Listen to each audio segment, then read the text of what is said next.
ዮርሌኔ ኣብ ሽቓቕ መደቀሲ ክፍላ ጸጉራ እናዓረየት ሃንደበት ማዕጾ መደቀሲኣ ክኽፈት ትሰምዕ። ካብኡ ተቐልቂላ ዘይትፈልጦ ሰብ ስለ ዝረኣየት ኣዝያ እናፈርሐት ብዝሓዘቶ መበጸሪ ጸጉሩ ቂዓ "ኣብዚ እንታይ ትገብር ኣለኻ? ፖሊስ ክጽውዕ እየ" ኢላ ክተፈራርሖ ትፍትን። ጂሚ ድማ "ህድእ በል ወይዘሪት፣ ዝኾነ ጸገም ተፈጢሩ ኣሎ መስለኒ" ኢሉ ይዛረባ። ዮርሌኔ "እወ ዓቢ ጸገም ተፈጢሩ፣ ብፍጹም ናብ እንዳማትካ ገዛ ናይ ምእታው መሰል የብልካን ትብሎ። ካብኡ ጂሚ "እንታይ ማለት እዩ? እዚ እኮ ዝተኻረኽዎ ገዛ እዩ። ንባዕልኺ ኣብዚ እንታይ ትገብሪ ኣለኺ?" ኢሉ ይሓታ። ንሳ ኸኣ "ኣነ እውን ተኻርየ እየ፣ ብኸመይ ንኽልተ ሰባት ከካርይዎ ይኽእሉ ደኣ?" ኢላ ትሓትት።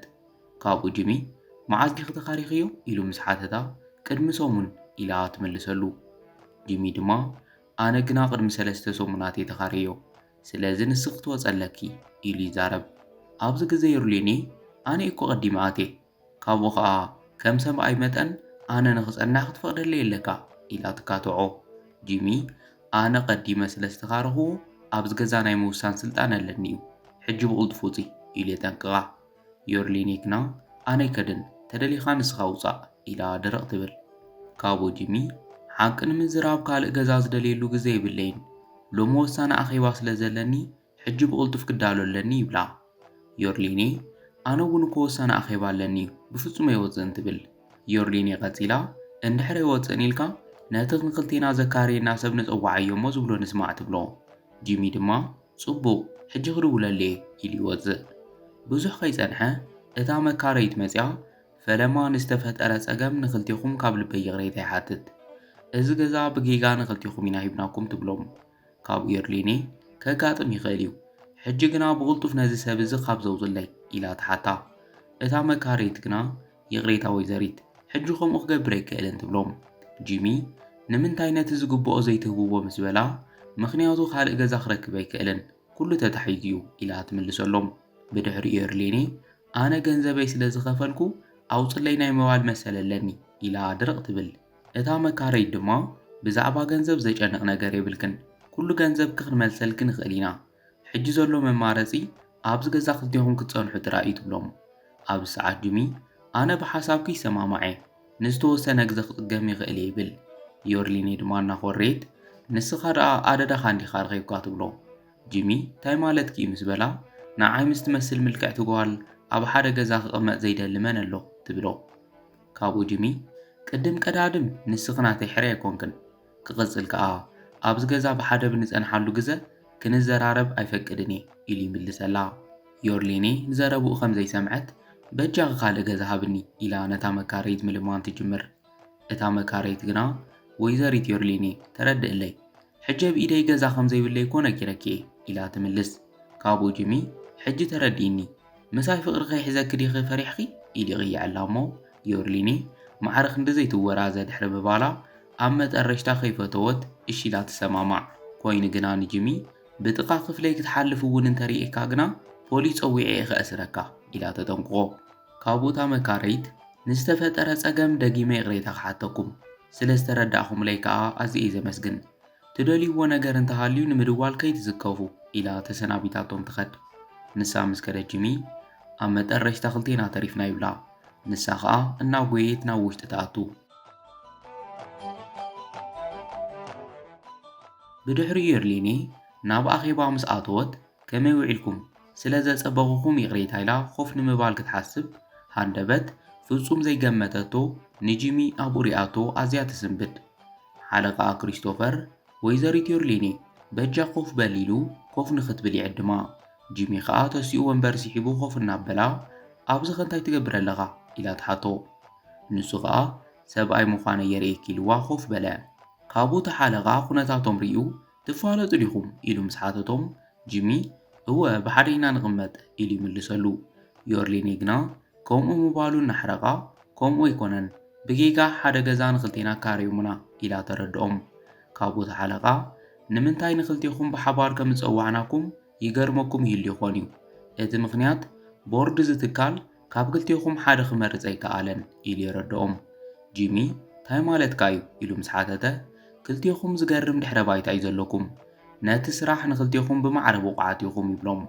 ካብኡ ዮርሌኔ "ብኸመይ ኢኹም ደኣ ክትፈልዩና" ኢላ ምስ ሓተተት ናታልያ ክልቲኹም ሓደ ዓይነት ስራሕ ክወሃበኩም እዩ ጽባሕ ንጎ ነቲ ጸገም ፈቲሕኩም ኣብዚ መግለጺ ክትህቡ ኣለኩም በዚ መገዲ መን በሊጹ ነቲ ቦታ ከም ዝበቅዕ ክንፈልጥ ኢና ኢላ ትዛረቦም ኣብዚ ሰዓት ዮርሊኔ ግን እኮ ብዛዕባ ዘይተነገርናን ኢላ ምስ ሓተተት እቲ ሓለቓ ይቕሬታ ብሉእ ሰራሕተኛ ንምቁፃር ክንገብሮ ኣለና በዘካይዳ ዘይሰማማዕ ሰብ እንድሕር ሃልዩ ክኸድ ይኽእል ይብሎም ካብኡ ጂሚ ናብ ዮርሊኔ ተጸጊዑ ብሕሹኽታ ከም ዘፍራሕኹ ይርድአኒ እዩ ኢድኪ ስለ ዝሃብኪ ዝሕዘልኪ ሰብ የለን ኢሉ ይቕይዕላ ዮርሊኔ ግና ኣይፈራሕኹን እቲ ዝበለጸ ሰብ ክዕወት እዩ ኢላ ተሰናቢታቶም ቀልጢፋ ትኸድ ደድሕሪኣ ጂሚ ኣነ እውን ክኸድ ኣለኒ ንዝሃብኩምና ዕድልን ግዘን ኣዝየ ዘመስግን ኢልዎም ክወፅእ ናይ ዮርሊኔ ወረቐት ረሲዓቶ ከም ዝኸደት ይርኢ እሞ ይማልአላ ክልቲኦም ድሕሪ ምውፅኦም ኣቶ ክሪስቶፈር ንናታልያ ክልቲኦም ደስ በሃሉ ተወዳደርቲኦም ይብላ ብኻልእ ገጽ ኣብ ደገ ጂሚ ብጉያ ንዮርሊኔ ምስ ረከባ ሓንሳእ ጽንሒ ይብላ እሞ ይቕረ ክትሓተኒ እንድሕር መጺኻ ንብላሽ ግዜኻ ይተጥፍእ ፈጺመ ይቕረ ይብለልካን ትብሎ ጂሚ ግና ዝተውሃበ ክዕዮ ከይሓስኪ ጽባሕ እንታይ ከተቕርቢ ኢሉ ይሓታ ኣብዚ ሰዓት ዮርሊኔ ወረቐት ከም ዝረስዐ ዘኪራ ናብ ውሽጢ ክትምለስ ክትብል ናበይ ክትኸዲ ዘለኺ ኢሉ ይሓታ ንሳ ኸኣ ምሳኻ ዝዛረበሉ ግዜ የብለይን ኢላ ንምኻድ ትዳሎ ኣብዚ ሰዓት ጂሚ ወረቐት ክምሳእ እዩ ዘሎ ኢሉ የርእያ ዮርሊኔ ሕጂ እውን እናሓረቐት ንምንታይ ትሕዞ ኢላ ትወቕሶ ንሱ ኸኣ ረሲዕኽዮ ስለ ዝኸድ ከምፂልኪ ኢሉ ይህባ ዮርሊኔ ተቐቢላ የቐኒየለይ ምስ በለቶ ክተመስግንና ይግባአን ሕጂ ብሓንሳእ ናብ ገዛና ዶ ንኺድ ኢሉ ይሓታ ዮርሊኔ ግና ሓደ ነገር ግልጽ ክገብረልካ ኣነ ንስኻን መሓዙት ኣይኮናን ነዚ ወረቐት ስለ ዘምፀኻለይ የቐኒየለይ ኮይኑ ግና ኣነ እውን ኣብ ገዛይ ንኽትቅመጥ ስለ ዝፈቐድኩልካ ክተመስግነኒ ይግባእ ኢላቶ ምኻድ ትጅምር ጂሚ እውን እናሰዓባ ተማሪሖም ናብ ገዝኦም ይኸዱ ብድሕሪኡ ኣብ ገዛ ጂሚ ናብ ዮርሊኔ ብምኻድ ሽኮር ዶ ክትህብኒ ኢሉ ይሓታ ንሳ ግና ብዙሕ ሽኮር እናሃለዋ ይቕሬታ ክህበካ ኣይክእልን ንባዕለይ ይደልየ ኢላ ተኣበዮ ጂሚ መልሳ እናሕረቆ ኩሉ ዲ ክትደልዮ ኢሉ ይሓታ ንሳ ኸኣ እወ እንድሕር ኣድሊካ ግዛእ ኢላ ትምልሰሉ ጂሚ ድማ ኣብዚ ከባቢ ድኳናት የለውን ካብኡ ኸኣ ሓንቲ ማንካ ጥራይ እየ ዝሓተኪ ዘለኹ እናበለ ይልምና ዮርሊኔ ግና ይቕሬታ ኢላቶ ቡን ምስታይ ትቕጽል ኣብ መንጎ ዝሰኽተተቶ በራድ ዘኪራ ምስ ከደት ጂሚ ኩሉ እቲ ሽኮር ናብቲ ትሰትዮ ዝነበረት ቡን ይትወላ ካብኡ ተመሊሳ ንምስታይ እንትትፍትን ሽኮር ጥራይ ኮይኑዋ ብሕርቃን ንምንታይ ከምኡ ጌርካ ኢላ ተፋጥጠሉ ጂሚ ኸኣ ኩሉ ይደልየ ስለ ዝበልክኒ ክሕግዘኪ ኢልየ ኢሉ ይምልስ ኣብዚ ሰዓት ዮርሊኔ ኣነ ድማ ክህበካ እንዴደልየ ነይረ ሕጂ ኻበይ ከም ትረክብ ክንርኢ ኢና ኢላ ትኸድ ድሕሪ ደቓይቕ ጂሚ ጓሓፍ ክደፍእ እናወፀ ሓደ ወዲ ናብ ማዕጾኦም ተጸጊዑ እናጸናጸነ ይረክብ እሞ ይቕሬታ ዝሓወይ ትደልዮ ነገር ኣሎ ድዩ ኢሉ ይሓቶ እቲ ወዲ ግና ዋላ ሓንቲ ከይመለሰሉ ብጉያ ይኸድ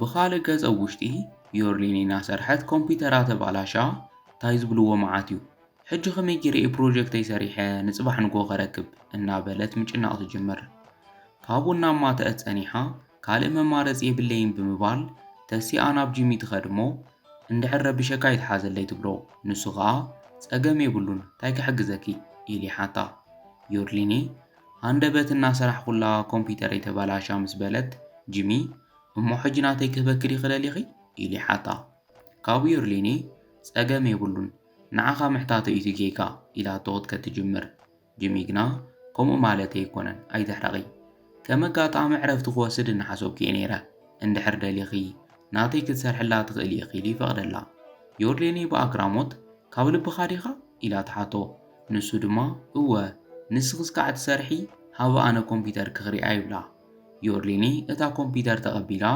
ስራሕኻ ኸይርዮ እንድሕር ደሊኻ ብፓስወርድ ክትዓጽዎ ትኽእል ኢኻ ትብሎ ጂሚ ግና ከምኡ ምግባር የድልን ብምሉእ ልበይ ኣምነኪ ኢሉ ይምልሰላ ዮርሊኔ ጠባይ ከይፈለጥካ ከመይ ኣሚንካ ንትብሎ ንሱ ድማ ሓቂ ኢኺ መንነትከ ይፈልጥን ግን ከኣ ሪስክ ምውሳድ ይሕጉሰኒ ኢሉ ይዛረባ ካብኡ ዮርሊኔ ካብ ልበይ እየ ዘመስግነካ ብዛዕባ እቲ ሽኮርካ ኣይተሓዘለይ ይቕሬታ ትብሎ ጂሚ ድማ ሓቂ ንምዝራብ ኮነ ኢለ ስለ ዘሕረቁኺ ይቕረ በልለይ ክብል ዝግባአና ኣነ ይብላ እሞ የቐኒየለይ ኢላቶ ትኸድ ብኻልእ ገጽ ዳንኤል ማዕጾ ከፊቱ ናብ ውሽጢ እቲ ገዛ ክኣቱ ይጅምር። ዮርሌኔ ኮምፒተራ ንምዕራይ እናኸደት ጂሚ ከካይደክ ዶ ኢሉ ይሓታ። ንሳ ከዓ ኣየድልን ኮምፒተርካ ንኽሰርሓላ ብምሃብካ ብዙሕ ግዜ ክሲረካ እየ ስራሕካ ወድእ ኢላ ትምልሰሉ። ጂሚ ድማ ፕሮሰሰርን ስክሪንን ዘራኽብ ገመድ ንኽልውጦ ጥራሕ ሒዘትዮ ፀገማ ንሱ ጥራይ እዩ ኢሉ ይመኽራ። ንሳ ከዓ ንሓገዝካ የቀኒየለ ኢላቶ ትኸድ። ብድሕሪኦም መገዲ ሃንደበት ዳንኤል ንዮርሌኔ ብኢዳ ሒዛ እሞ ብስምባደ ዳንኤል ኣብዚ እንታይ ትገብር ኣለኻ ከመይ ከረኺብካኒ ኢላ ትሓቶ። ንሱ ከዓ ብድፍረት ኩሉ ግዜ ኣበይ ከም ዘለኺ ይፈልጥ እየ ኢሉ ይምልሰላ። ዮርሌኔ እንታይ ኢኻ ደሊኻኒ ኢላ ምስ ሓተተቶ ኣይደሌካን እንድሕር ኢልክኒ ክቕበለኪ ይኽእል እየ ካልእ ሰብ ንኽተፍቅር ግና ኣይፈቅድን ኢሉ ከፈራርሓ ይጅምር። ዮርሌኔ እሞ ኣነ ኮ ምስ ካልእ ሰብ ርክበ ይጀመርኩን ኢላ ትዛረቦ። ዳንኤል ግና ንዓይኒ ምትላል ከይተሓስብዮ ምስ መን ትቕመጢ ከም ዘለኺ ይፈልጥ እየ ይብላ። ካብኡ ዮርሌኔ ከምዚ ሓሰብካዮ ይኮነን ኢላቶ ሓሳዊት ኢሉ ክወዓ ክብል ኣቶ ክሪስቶፈር ብድሕሪታ መፅኡ ዮርሌኔ ኢሉ ይፅውዓ። ንሳ ከዓ ናቡ ኸይዳ ብምሕቋፍ ሰላም ክሪስቶፈር ንዓኸ እየ ዝፅበ ነይረ ትብሎ። ዳንኤል እዚ ምስ ሰምዐ ኣነ ክገድፈኩም ኩሉ ዝበልኩ ግና ከይትርስዕ እዮ ኢልዋ ይኸድ። ዳንኤል ምስ ከደ ኣቶ ክሪስቶፈር ወይዘሪት ዮርሌኔ ክሕግዘክ ትደልዮ ነገር ኣሎ ድዩ ኢሉ ይሓታ። ንሳ ከዓ እንቋዕ መጻኻ ኣዝየ ፈሪሐ ነይረ ኢላ ትምልሰሉ። ኣቶ ክሪስቶፈር ብዛዕባ እቲ ውድድር ዝፈርሐት ስለ ዝመሰሎ ዘፍርሕ ነገር የብልክን ዝበዝሑ ኣባላት ቦርድ ንስኽ ንኽትሓልፊ እዮም ዝደልዩ ኢሉ የተባብዓ። ዮርሌኔ ሓቂ ዲኻ ግን ድማ ጂሚ እውን እኮ በሊሕን ንፉዕን ሰራሕተኛ እዩ ትብሎ። ክሪስቶፈር ግና እወ ንሱ እውን ኣዝዩ ንፉዕ ቆልዓ እዩ ግን ከዓ ንስኺ ካብኡ ትበልፂ ትካልና ከዓ ነቶም ካብ ብሉፃት ዝበለፁ እዩ ዝደሊ ኢሉ ይምልሰላ። ካብኡ ዮርሌኔ እቲ ናይ መጠረሽታ ውሳነ ግና ገና ይሓቀይ ምስ በለቶ እወ ንሱ ፅባሕ እዩ ዝፍለጥ ሕጂ ክኸደለኒ እስካዕ ፅባሕ ንራኸብ ድሓንኩኒ ኢሉ ይሰናበታ። ናብ ገዛ ምስ ተመለሰት ጂሚ መግበድ ዳልዩ ስለ ዝፀንሓና ገረማ እዚ ኩሉ እንታይ እዩ ትብሎ። ጂሚ ድማ ጠሚክኪ ከም ዝህሉ ርግፀኛ እየ ኢሉ ይምልሰላ። ዮርሌኔ ማዕርኽ እንደዚ ክትፅገመ ይነበረካን ኢላ ተመስግኖ። ጂሚ ግና በጃ ኸሞይ ትበሊ ማኣዲ ዓቢ ኮፍ በሊ ብምባል ወንበር ስዒቡ ኮፍ የብላ። ዮርሌኔ ባዕልኻ ዲኻ ሰሪሕካዮ ኢላ ትሓቶ። ንሱ ድማ እወ እስኪ ጣዕሚ እዮ ኢሉ ይሓታ። ካብኡ ዮርሌኔ ኣዝዩ ምቁር ምስ በለቶ እንኳዕ ንስ ክትፈትውዮ ሰራሕኩ ኢሉ ይምልሰላ። ኣብ መንጎ እዚ ጂሚ ብዛዕባ እቲ ፕሮጀክት ዘርእየኪ ነገር ኣሎ ኢሉ ይዛረብ። ዮርሌኔ ደስ ይብለኒ ፈለማ ግና መግብና ንብላዕ እናበለት ኣብ ዝፅንሕና ከምፅኦ ኢሉ ይኸድ። ንሱ ምስ ወፀ ዳንኤል ብሰላሕታ ኣትዩ ንዮርሌኔ ከይተእዊ ንምንታይ ሓሲኺ ትዛረቢ ኢሉ ከፈራርሓ ይጅምር። ንሳ ከዓ እመነኒ ዳንኤል ከምታ ሓስቦ ኣይኮነን እዚ ኩሉ በጋጣሚ ዝተፈጠረ ነገር እዩ ኢላ ንኸኣምና ትልምኖ። ዳንኤል ግና ዓይነይ ክሒደ ከኣምነክ ዲ ክትደሊ ሕጂ ምሳይ ንዕናይ ኢሉ ይዝዛ። ዮርሌኔ ብፍጹም ናብ ዝኾነ ቦታ ኣይከድን ብፍጹም ኢላ ብድፍረት ትምልሰሉ። ኣብዚ ሰዓት ዳንኤል መን ምዃነ ይፈለጥክንን እንድሕር ምሳይ ዘይትመጽእ ኮንኪ እታ ዓሻፍ ቃሪ ክመዋቲ ኢሉ ሽጉጥ የርያ። ዮርሌኔ ከዓ በጃኻ ህድበል ንሱ ዋላ ሓንቲ ዝፈልጦ ነገር የብሉን እናበለት ትልምኖ። ዳንኤል እንድሕር ክሞት ዘይትደሊ ኮንኪ ዝብለክ ስምዒሉ ብኢዳ ክጎታ ይጅምር። ኣብዚ ሰዓት ዮርሌኔ ከምዚ የፍቅረካ ንምንታይ ዘይትርድአለይ ፈንወኒ ኢላ ብድፍረት ትዛረብ። ኣብዚ ግዜ ዳንኤል እናሰሓቐ ነፍቃሪ ከይጎድኦን ኢልኪ ኢኽዎ ሓሲብኪ ዓይንኺ እናራእኺ ዝፈረድ ኩሉ ውሳነ ክቕበል እዩ ኢሉ የጠንቅቓ። ዮርሌኔ ከዓ በጃኻ ጽናሕ ንዑ ዋላ ሓንቲ ከይትገብሮ ኣነ ምሳኻ ክኸድ ኢላ ትልምኖ። ካብኡ ዳንኤል ጽቡቕ ኢሉ እናጎተተ ሒዝዋ ይወፅእ። ብዙሕ ከይጸንሐ ጂሚ የቕሬታ ዮርሌኔ ቻርጀር ኩየሲኢነዮ ነይረ ኢሉ ናብቲ ክፍሊ እናኣተወ ዮርሌኔ ኣብኡ ብዘይምጽናሓ ኣዝዩ ይጭነቕ። ካብኡ ኮፍ ኢሉ ሰርሓቶ እናረኣየ ዝገርም እዩ ካባይ ዝበልጥ ጽቡቕ ስራሕ ሰሪሓ ኢሉ ብብልሓታ ክግረም ይጅምር። ብድሕሪ ዮርሌኔ ቀዲማ ናብቲ ዝወዳደሩሉ ዘለዉ ትካል ብምኻድ ንናታልያ ረኺባ ኣብዚ ውድድር ክሳተፍ ከም ዘይክእል ክነግረኪ እየ መፄ ኢላ ትዛረባ። ናታልያ ከዓ ብኣግራሞት እንታይ ማለትኪ እዩ ኢላ ትሓታ። ዮርሌኔ ካብ ዓቕመይ ንላዕሊ ዝኾኑ ውልቃዊ ፀገማት ኣለውኒ በዚ ምኽንያት ክቕፅል ኣይክእልን ኢላ ውሳነኣ ተረጋግፅ። ብድሕሪኡ ናታልያ ንምንታይ ኢላ ምስ ሓተተታ ካባይ ዝበለፀ ሰብ ስለ ዘለኩም ኣነ ብምኻደይ ትጉድኡን ኢላ ትምልሰላ። ናታልያ ከዓ ዮርሌኔ ንስኺ ካብ ኩሎም መወዳድርቲ ክዝበለጽ ክሰብ ኢኺ ትብላ። ዮርሌኒ ግና ጂሚ ኣዝዩ ንፉዕ ሰራሕተኛ ከም ዝኾነ ይፈልጥ እየ። ቁኑዕን ጸገማት ከይፈትሐ ዘይድቅስን ሰብ እዩ ኢላ ትዛረብ። ናታልያ ርግጸኛ ዲኺ ኢላ ምስ ሓተተታ ዮርሌኒ እወ ይቕሬታ ሕጂ ክኸደለኒ ኢላታ ትወፅእ። ብኻልእ ጂሚ ናይ ዮርሌኒ ፕሮጀክት እናድነቓ ከለዉ እታ መካረይት ፖሊስ ሒዛ ብምምጻእ ይቕሬታ ጂሚ ንድሕንነትካ ብቕልጡፍ ካብ ዝገዛ ክትወፅእ ኣለካ ትብሎ። ጂሚ ንምንታይ ኢሉ ምስ ሓተተ ቴሌፎን ኣውፂኣ ዳንኤል ንዮርሌኒ እናጎተተ ከውፅኣ ተርእዮ። ካብኡ ጂሚ እምበኣር ዝጠፍአትሉ ምኽንያት እዚ እዩ እናበለ እታ መካረይት ሕጂኸ ንምንታይ ብቕልጡፍ ክትወፅእ ከም ዘለካ ተረዲእካ ዶ ኢላ ትሓቶ። ጂሚ እወ ግን ከኣ በጃኹም ክንሕግዝ ኣለና ኢሉ ይልምኖም። ኣብዚ ሰዓት እቲ ፖሊስ ንሰርሓሎ ኣለና ኢና ሓድሽ ሓበሬታ ምስ ረኸብና ክነፍልጠካ ኢና ይብሎ። ጂሚ በጃኹም ክልምነኩም ቀልጢፍና ንብፅሓላ እናበለ ደጊሙ ይልምኖም። እታ መካረይት ከኣ ብዛዕባኡ ንዓና ግደፎ ኣብ ደገ ሕጂ ንጽበየካ ኣለና ብቕልጡፍ ኣቑሑትካ ጠራኒፍካ ሰዓበና ኢላ ትእዝዞ። ጂሚ ድማ ብጉያ ሳንጡ ሒዙ ይስዕቦም። ንጽባሒቱ ጂሚ ናብ ውድድር ኸይዱ ሰላምታ ሂብዎም ኮፍ ምስ በለ ናታልያ ቅድሚ ምጅማርና ሓደ ለውጢ ከም ዝተፈጠረ ክዛረበካ ይደሊ እየ ትብሎ። ጂሚ እንታይ ተፈጢሩ ኢሉ ምስ ሓተተ ናታልያ ትማሊ ዮርሌኒ ብፍቓዳ ካብዚ ውድድር ከም ትወፅእ ኣፍሊጣትና እያ ኢላ ትዛረብ። ካብኡ ጂሚ ብፍጹም ክኾን ዘይክእል ነገር እዩ ምስ በለ ኣቶ ክሪስቶፈር እቲ ዝገርም ከኣ ንምንታይ ከም ዝወፀት እውን ኣይነገረትናን ስለዚ እዚ ስራሕ ናትካ ኮይኑ ኣሎ ኢሉ የበስሮ። ጂሚ ብውሳንኦም ከይተሓጐሰ ኣብ ህይወትኩም እቲ ዝዓበየ ጌጋ ንዘይምስራሕ እንድሕር ደሊኹም ፈለማ እዚ ፕሮጀክት ረኣይዎ ኢሉ ይህቦም።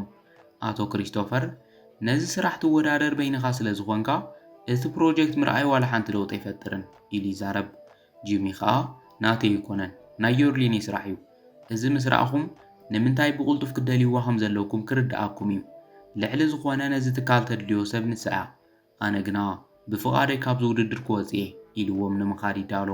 ናታልያ በጃኻ ጽናሕ እናበለት ትልምኖ ንሱ ግና ንዓኣ ኣድለይዋ ኢልዎም ወፂኡ ይኸድ። ኣቶ ክሪስቶፈር ነቲ ፕሮጀክት ድሕሪ ምምርማሩ ጂሚ ሓቂ እዩ ዝገርም ስራሕ እያ ሰሪሓ ኢሉ የድንቓ። ናታልያ ድማ ሕጂ ብቕልጡፍ ክንረኽባ ኣለና ኢላ ትውስን። ድሕሪ መዓልትታት ጂሚ ተሰካሚ ኮይኑ እናሰርሐ ዮርሌኒ መፅያ ከመይ ሓዲርካ ንላዕለዋይ ሓላፊ ኮራ ኮርፖሬሽን ክረኽቦ ደልየ ነይረ ኢላ ተኣቶ። ጂሚ ግና ገጹ ከይመለሰ ተጋጊኺ ኢኺ እዚ ኮራ ኮርፖሬሽን ኣይኮነን ኢሉ ይምልሰላ። ዮርሌኒ ይፈልጥ እየ እታ ሓላፊ ግን ኣብዚ እዩ ዘሎ ትብሎ። ካብኡ ጂሚ ደጊሙ ስለ ዝረኣያ እናተሓጐሰ ዮርሌኒ ኣብዚ ደኣ እንታይ ትገብሪ ኣለኺ ኢሉ ይሓታ። ንሳ ድማ ከምቲ ዝበልኩኻ ነቲ ሓላፊ ደሊየ መፅየ ትብሎ።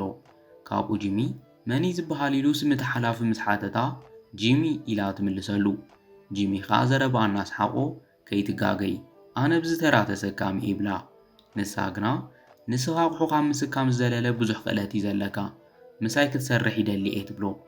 ካብኡ ጂሚ እናተሓጐሰ ናብቲ ስራሕ ኣትየ ክግዲ ኢሉ ይሓታ። ንሳ ድማ እወ ፕሮጀክተይ ሪኦም ስለ ዝፈተውዎ ኣነ ተመሪፀ ኢላ ትምልሰሉ። ጂሚ ከዓ ይግባኣኪ እዩ ብሉእ ስራሕይ ከቕሪብክ ብምባል እንቋ ሓጐሰኪ ይብላ። ካብኡ ዮርሌኒ ሕጂ ምሳይ ንምስራሕ ትሰማማዕ ዲኻ ኢላ ተሓቶ። ንሱ ግና እንታይ ከም ዝብለከ ይፈልጥን ኢሉ ስቕ ይብል። ዮርሌኒ ሕቶ ይተቐበል ምስ በለቶ ንዓይ ክትብል ናብ ጸገም ከም ዝወደቅ ፈሊጥ እየ ስለ ዝተኸላኸልክለይ ድማ ይቐኒለይ ኢሉ የመስግና። ንሳ ከዓ ብሰንከይ ሕማቕ ክገጥመካ ኣይደልን ትብሎ። ጂሚ ዋላ እንተኾነ ክትነግረኒ ነይርኪ ብሓባር ኮይና ብቐሊሉ ክንሓልፎ ነርና ኢና ኢሉ ይምልሰላ።